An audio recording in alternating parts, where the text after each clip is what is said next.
أعوذ بالله من الشيطان الرجيم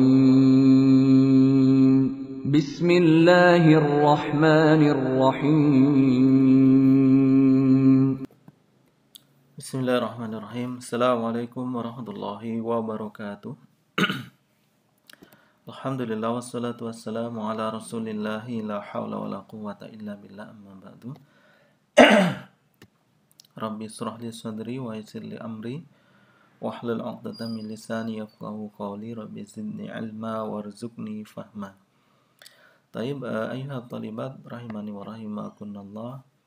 Kita lanjutkan pembelajaran al-hadisnya yang mana masih membahas tentang al-istimar wal istidzan.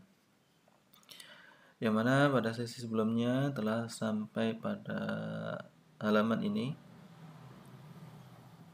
Nah, kita lanjutkan ikhtilaful ulama, yaitu perbedaan di antara para ulama dalam hal ini.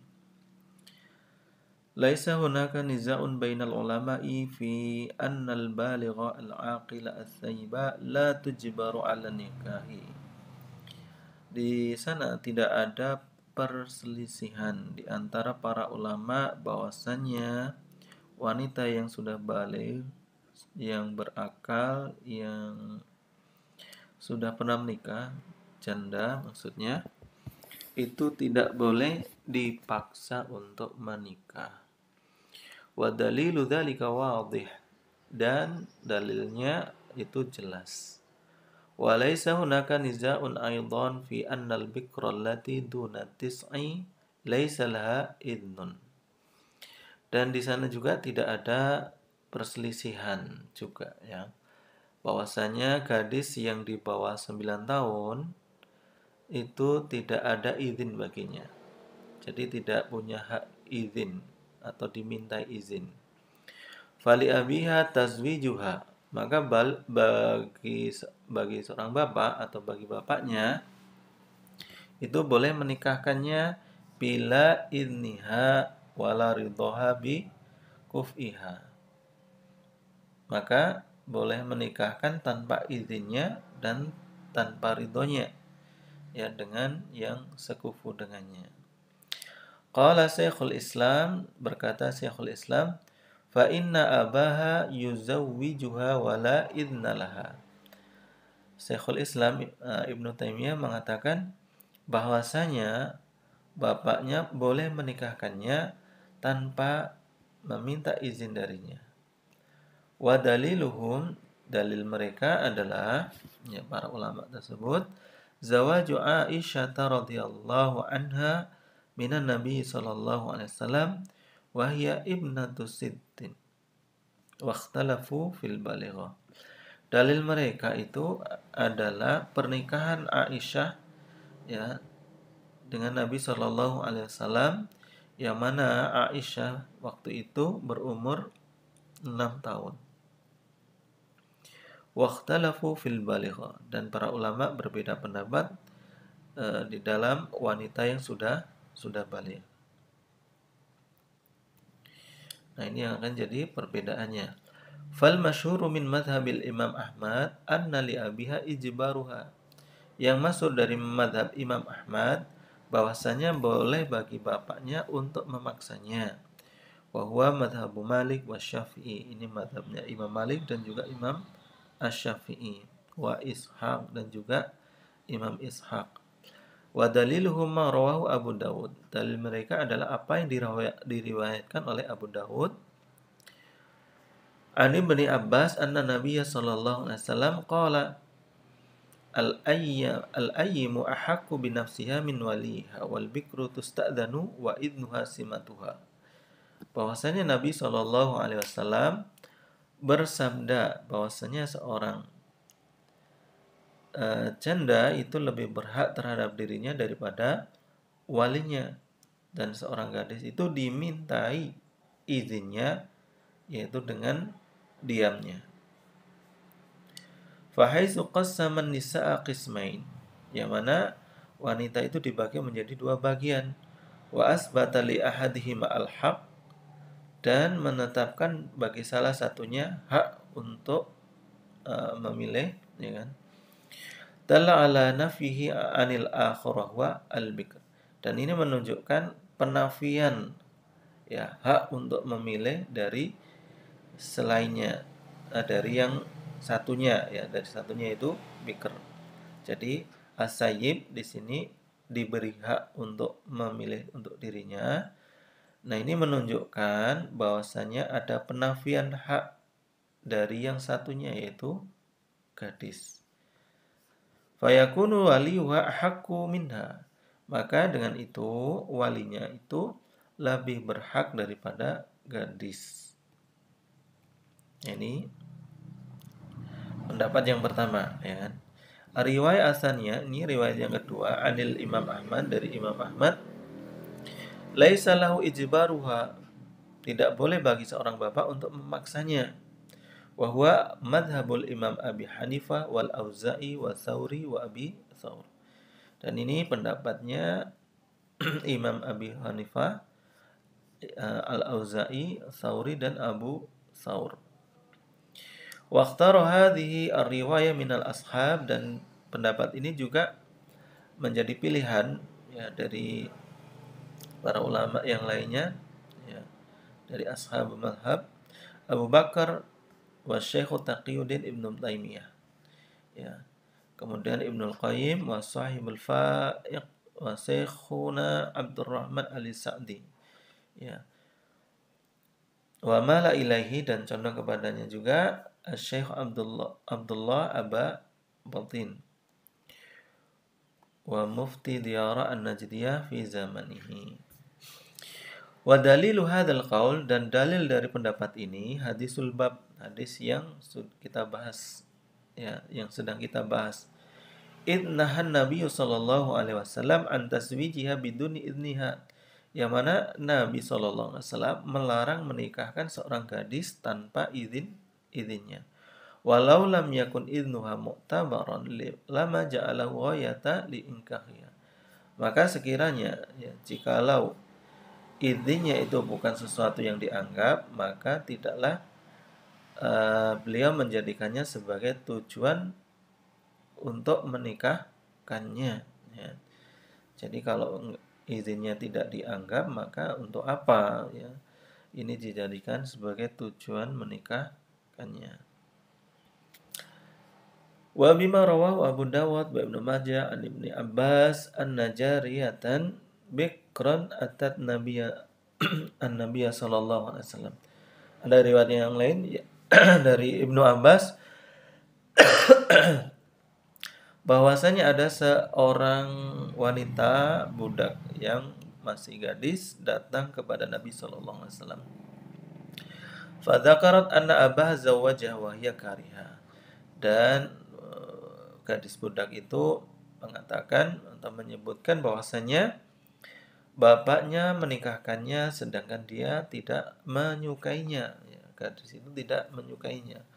Fa khayyaraha an-nabiy sallallahu alaihi wasallam, maka kemudian Nabi memberi pilihan kepadanya. Wa qala sallallahu alaihi wasallam wal bikru tusta'dzanu, dan mengatakan bahwasanya seorang gadis itu harus dimintai izin. Fa fi hadisil bab an-nahyu, dan di hadis bab juga itu adalah bentuknya larangan. Wa hadisul jariyah fihi al-hukmu bi khiyariha, dan hadis al-jariyah di sini yang tadi diriwayatkan Ibnu Abbas ini di dalamnya ada hukum untuk memberi pilihan ya kepada gadis. Wa fil hadis asalis, dan di hadis yang ketiga al-amru bistidzaniha wa huwa yaqtadi al-wujub. Hadis yang ketiga itu apa? Perintah untuk meminta izin darinya. Dan ini adalah sesuatu yang menuntut kewajiban ya. Jadi wajib meminta izin. Wa hadzal qaul, dan ini adalah ucapan ya, ucapan ini wa alladzi taqtadihi qawaidus syariah al-hakimah al-adilah. Ya, jadi ucapan ini adalah sesuatu yang diinginkan oleh kaidah-kaidah syar'i yang bijaksana dan adil. Fa idza kana abuha la yatasarrafu bil qalil min maliha biduni idniha, Fa kaifa yukrihu ala badli bid'iha wa isyrati man takrahuhu wa la targhabu fil baqa'i ma'ahu. Dan apabila seorang bapak tidak boleh ya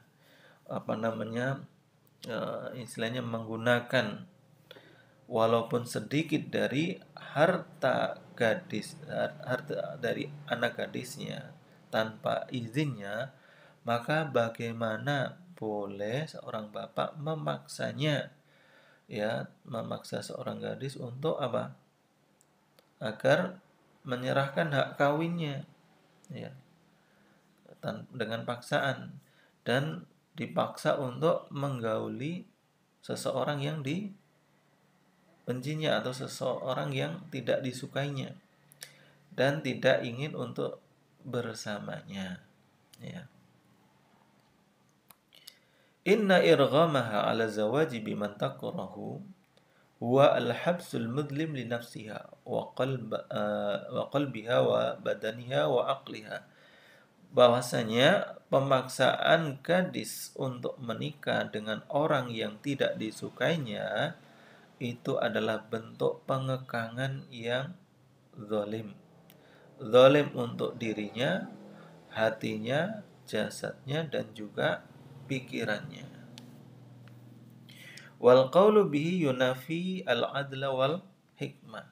Dan pendapat yang boleh memaksanya itu menafikan keadilan dan hikmah. Wa mal farqu bainahuma wa baina sayyib. Maka apa bedanya antara diri seorang gadis dengan yang janda? Allati arafu laha hadzal haq, yang mana mereka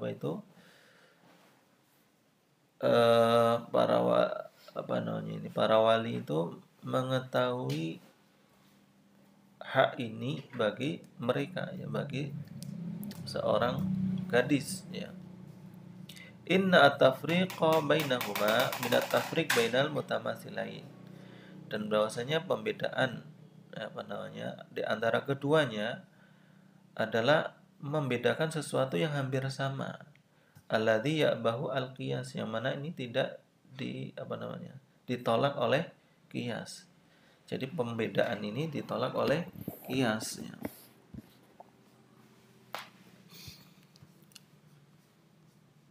Wa ma istadalla bihi al-qaul al-awwal min qawlihi al-ayyimu ahaqqu bi nafsiha min waliha mafhumun.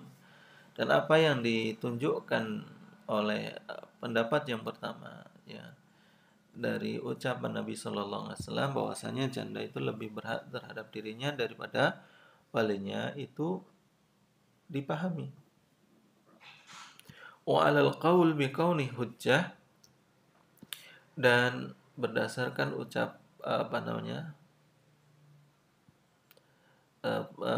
dan berdasarkan ucapan ini atau pendapat ini menjadikannya sebagai hujjah.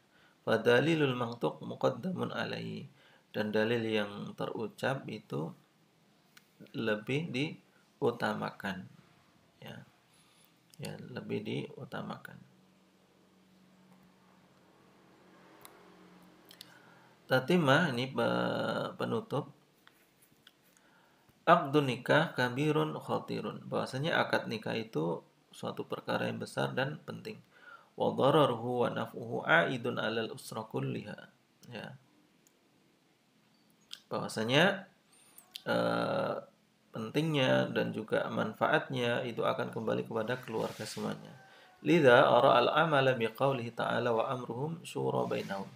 Maka untuk itu aku melihat bahwasanya mengamalkan firman Allah Subhanahu wa taala dan perintahkan mereka bermusyawarah di antara mereka, wa huwa ayyab hasamin atrafi, yaitu bermusyawarah itu adalah hendaklah membahas dari segala macam seginya, ya, dari segala macam sisinya.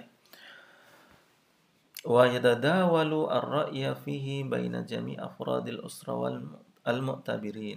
Kemudian mengambil pendapat di dalamnya di antara segenap anggota keluarga yang dianggap pemikirannya atau pendapatnya.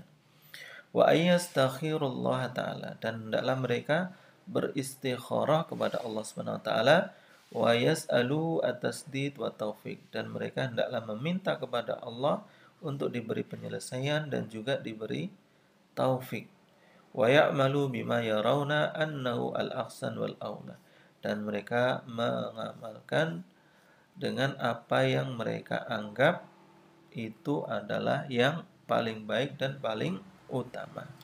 Wa yakunu lizauja ar-ra'ya al-akhir ba'da ta'rifiha wa tafhimiha, dan hendaklah bagi seorang istri itu pendapat yang terakhir ya, setelah ada bagi seorang istri itu pendapat yang paling akhir ya, setelah